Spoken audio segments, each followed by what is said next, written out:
আসসালামু আলাইকুম সুপ্রিয় শিক্ষার্থীরা, আশা করি সকলেই ভালোই আছো।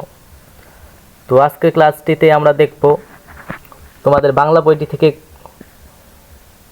খুব সুন্দর একটি গল্প, যে গল্পটির নাম হচ্ছে পড়ে পাওয়া, যেটি লিখেছেন বিভূতিভূষণ বন্দ্যোপাধ্যায়। তো তোমরা সকলে এই গল্পটি খুব ভালোভাবে পড়ে নেবে। এই গল্পটি পড়ে নেওয়ার পর কিছুটা নিচের দিকে আসলে সৃজনশীল প্রশ্ন দেখতে পাবে।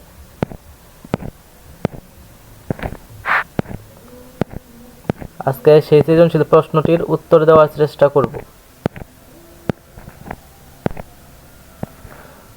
তো এটাই হচ্ছে সেই সৃজনশীল প্রশ্নটি।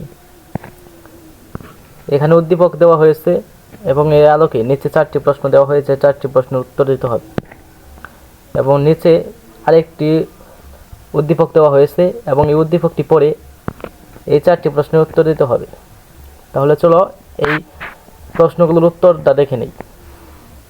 সুপ্রিয় শিক্ষার্থীরা, এখানে দেখো সৃজনশীল প্রশ্নটি দেওয়া হয়েছে এবং এই প্রশ্নগুলো দেওয়া হয়েছে, যেগুলো হচ্ছে প্রশ্ন, এবং এর উত্তর এর নিচের দিকে দেওয়া হয়েছে।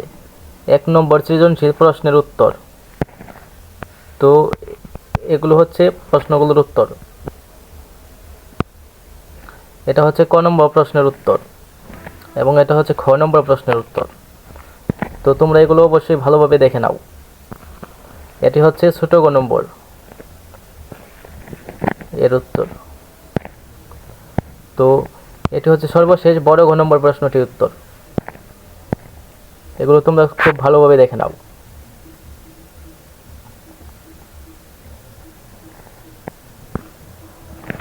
তো এ পর্যন্ত হচ্ছে বড় গ এর উত্তর এবং এটা হচ্ছে 2 নম্বর সৃজনশীল প্রশ্নটি। তো এই প্রশ্নটি পড়ে,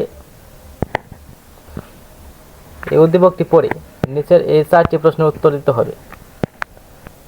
তো দেখো 2 নম্বর সৃজনশীল প্রশ্নের উত্তর, এটা হচ্ছে ক নম্বর প্রশ্নটির উত্তর এবং এটি হচ্ছে খ নম্বর প্রশ্নটির উত্তর এবং এটি হচ্ছে ছোট গ নম্বর প্রশ্নটির উত্তর এবং এটি হচ্ছে সর্বশেষ বড় গ নম্বর প্রশ্নটির উত্তর। তো তোমরা অবশ্যই এই প্রশ্নগুলো খুব ভালোভাবে পড়বে,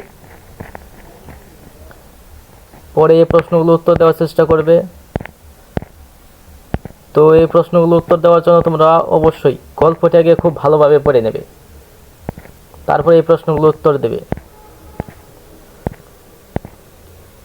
তো আজকে ক্লাসটি এ পর্যন্তই। পরবর্তী অন্য একটি ক্লাসে আমি তোমাদের সাথে অন্য কোনো গল্পের প্রশ্নের উত্তর নিয়ে আলোচনা করব। সে পর্যন্ত সকলেই ভালো থাকো। আজকে ক্লাসটি এখানে শেষ করছি। ধন্যবাদ সবাইকে।